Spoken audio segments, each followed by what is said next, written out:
Alright everyone, welcome back to another video. Last time we left off with the Revolution as a civil war, talking about the American Revolution and kind of how it's more of a civil war, really. It's a rebellion. But now, we are going to go to the Revolution as an international war. With the French alliance, the troubles of England began to multiply. France, Spain, and the Netherlands all joined against her. Some of the northern nations of Europe formed an armed neutrality, designed to prevent interference with their trade, and Ireland stood on the verge of rebellion. Henry Grattan proposed in the Irish Parliament that no power on earth but the King, Lords, and Commons of Ireland is competent to bind Ireland. Relics of English control were swept away, and with them many of the so-called penal laws against Roman Catholics. Unfortunately, the stubborn opposition of King George III prevented Roman Catholics, who constituted the majority of the Irish people, from being admitted to the Irish Parliament. Discontent grew in England. Henry Fox, the Whig leader in the House of Commons, pronounced the war as unjust in its principles and absurd in the prosecution, as it would be ruinous in its consequences. The hopes of British victory faded when a British army under Lord Charles Cornwallis was trapped at Yorktown between Washington's troops and a French fleet, and was compelled to surrender. The war still dragged on for a few months, especially in the southern colonies, but defeat could only be deferred, not averted. It is true that the French alliance cut both ways. The Earl of Chatham, the elder William Pitt, who had championed the cause of the colonies in terms which might in a less tolerant age or country have led to prosecution for treason. In his last days protested against any surrender to France. Benedict Arnold, although his personal motive in betraying the American cause was largely wounded pride and self-interest, justified it publicly by denouncing the French allies.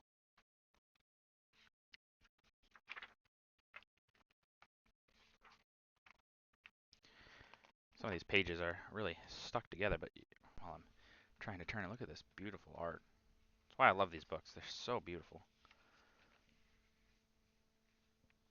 On the other hand, most Englishmen felt that, grievous as would be the losses of the 13 colonies, it might be still more damaging to prolong a costly and losing war, and perhaps encourage French hopes of regaining Canada.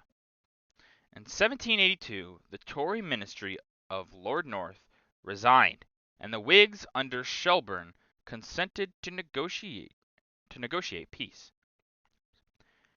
In 1783, the final settlement was made. Not only was the United States to be independent, but its boundaries were to be extended to the Mississippi River. Florida, which for 20 years had been British, went back to Spain. France gained little, except the satisfaction of defeating her chief adversary, for the British Navy was still supreme. Loyalists who had lost their property by confiscation were to be reimbursed. But the failure of the legislatures to act and the inability of the national government to compel action largely nullified this stipulation. Eventually, the British settled the more intransigent Tories in Upper Canada, Ontario, under the name of United Empire Loyalists. The American Revolution had a greater effect on France than on Britain. It was one more war than the French treasury could afford, and led to national bankruptcy, and the call of the national legislature, the Estates General, which started the French Revolution. Moreover, some liberal idealists, such as Lafayette, were impressed by seeing at first hand the creation of a popular government on a large scale. Why not France as well? The revolution ended King George's attempt at personal government. It is true that the younger William Pitt revived the Tory party and, in the main, pleased the king, but his politics were his own, not, as had been the case of Bute and North, a mere echo of the king's. And look at that, we're done with the first part of the book. Now we'll go on to the Young Republic, but that'll be in our next video. First, we got to go through all the pictures and go through a little bit of the background of all this that's going on. Yeah, America has taught to Americans a lot of the time. We think of it as a very like, oh, look at that, we got started, and yeah, the world just kind of accepted that and things like that. And while, yes, many in the world just kind of, who cares? This is a big, important war for the shockwaves that it'll have across Europe. You have Canada, realistically, a lot of its population comes from the loyalists that fled up into Canada. There obviously were a lot of people there before, but a lot of that early population comes from a lot of these people who flee. And so later, during the War of 1812, which is the second war of American Revolution, you could say almost. But during the War of 1812, when America tries to take Canada, a lot of these people were, people that were just fought not that long ago. And so they fight very hard to prevent America from taking over Canada. Obviously. They just fled from them not that long ago. They don't want to be part of them again. And France, like they said, it was too much for the treasury of France. France goes into bankruptcy, and things lead to the French Revolution and eventually Napoleon. You got to remember, none of this stuff happens in a vacuum. It all happens and sends ripples throughout the world in different ways. And the American Revolution will lead to a lot of the big change in Europe because people see what could happen. A lot of nations look at what could happen. Could a nation be formed by the people, for the people, and win? And they do. And it'll inspire many. The French, it'll inspire a lot of Germans, it'll inspire Englishmen, it'll inspire other countries around the world. Actually, in South America, there will be a lot of nations that look to their North American brothers and think, well, if they could do it, so can we. You really can't even imagine the ripples that this sends through the world. As an international conflict, it's kind of crazy. And while Spain does get Florida out of it, they're not going to keep it for very long. Realistically, they won't have it for too long. Just crazy, crazy, crazy when you really think about certain things. So now we'll get into the picture. Well, below here is a picture of Betty Ross. It shows Old Glory to an admiring General Washington. So this is the story of how Betty Ross sewed the first American flag, showing it to George Washington. Old Glory. Now, how true is the story of Betty Ross making the first American flag? It's probably a little bit of fictitiousness to it, but hey, nice story nonetheless, right? Every nation, every people has to have some of their own mythology in their creation. And then at the top here is a gathering of the Over Mountain men from the Watauga settlement, meeting at Sycamore Flats prior to marching against the Tories at Kings Mountain, North Carolina. Their attack in October 1780 annihilated Major Patrick Ferguson's command and delayed the British advance into North Carolina until 1781. Yeah, A lot of people, a lot of things that you don't really think about. A lot of these people fighting in the South, they're fighting under Nathaniel Greene, and they will fight these kind of hit and run tactic wars. So they'll run in and like boom, boom, boom, boom, and then they'll run out really quick. And have the British chase them and chase them, and then they'll turn back around and attack them again, and they'll do that. And it's super effective. Um, and honestly, a lot of the British defeats, if you look at those tactics that are used, um, they're very effective. Guerrilla warfare, man. Never look down on guerrilla warfare. It works quite well. And at the bottom here is the American troops lost the Battle of Monmouth, New Jersey, on the 28th of June, 1778. This permitted General Henry Clinton to march his British troops into New York.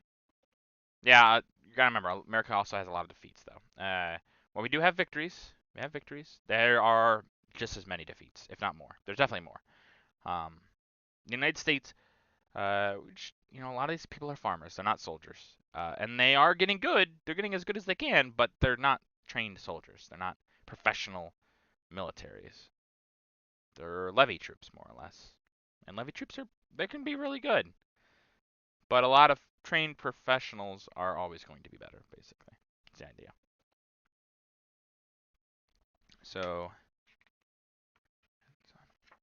this wonderful picture that I showed a little bit ago is in the Battle of Cowpens on January 1781. Banastre Tarleton's hated legion was defeated. Tarleton, not a very well liked guy. Kind of a butcher Tarleton. People really, really, really didn't like him. So his defeat, big deal. Big deal. And you can see, just look at all the troops. It's going on. There's a little duel back here, and you can see, defending from here, about to get slashed in the back. You can only do so much in a heated cavalry battle. So at the left here, a British satirical drawing of 1778, giving reasons on why the United States should accept friendly overtures of trade from the British commissioners. They're like, please, please, we just want some, we just want some trade.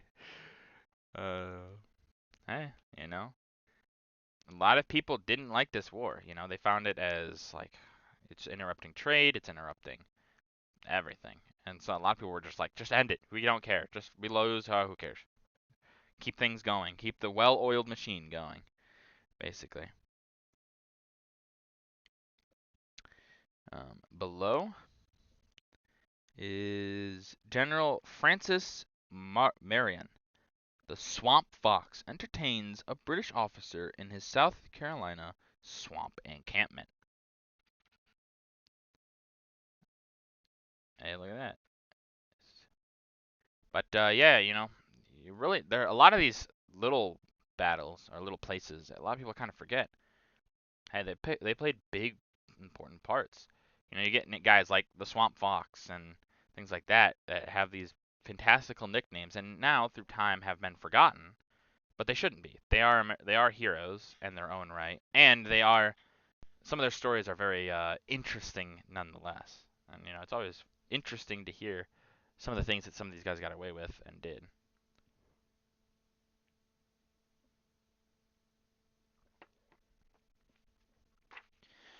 And then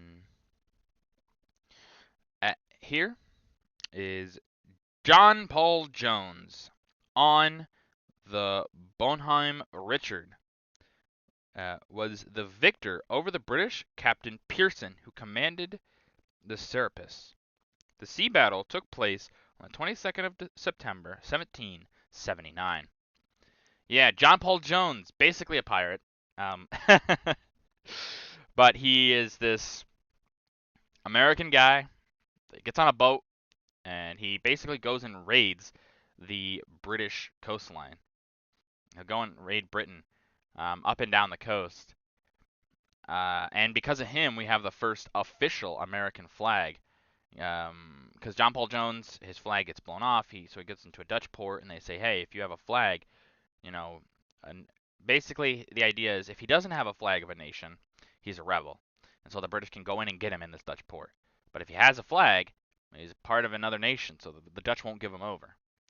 So they have to hurry up and make this flag, and the Dutch have this description of it by Benjamin Franklin, and they create this neat-looking flag that we have, and it's very interesting. Technically, it's an official flag still, but quite interesting nonetheless. But John Paul Jones, eventually he'll go and do a few other things. But yeah, crazy guy, crazy guy, and kind of gets away with some things that people probably thought were a little impossible.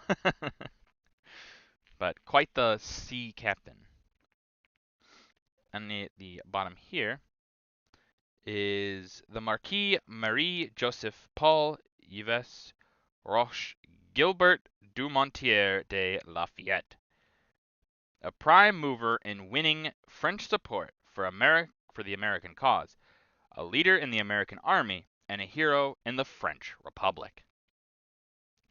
Yeah, Lafayette, long name. But Lafayette, very important person to American history. You really can't understate the importance of the Marquis de Lafayette. Actually, interestingly enough, in the Revolution, when you have kind of like the terror in the early parts of the Revolution, of the French Revolution, his family actually gets almost executed. And it's through the United States petitioning for him that he doesn't. But yeah, there's a good chance at one point that Lafayette, his whole family, would have been killed. Thankfully, that didn't happen, though. And we owe a great debt to the Marquis de Lafayette. Now, I will never try to pronounce his whole name again, but hey, you know what? I still respect the man nonetheless. But that's going to do it for this video. If you guys liked the video, leave a like. If you have any ways you can improve these videos, leave a comment down below. I always appreciate your feedback. And as always, subscribe. It really does help out the channel. Thank you.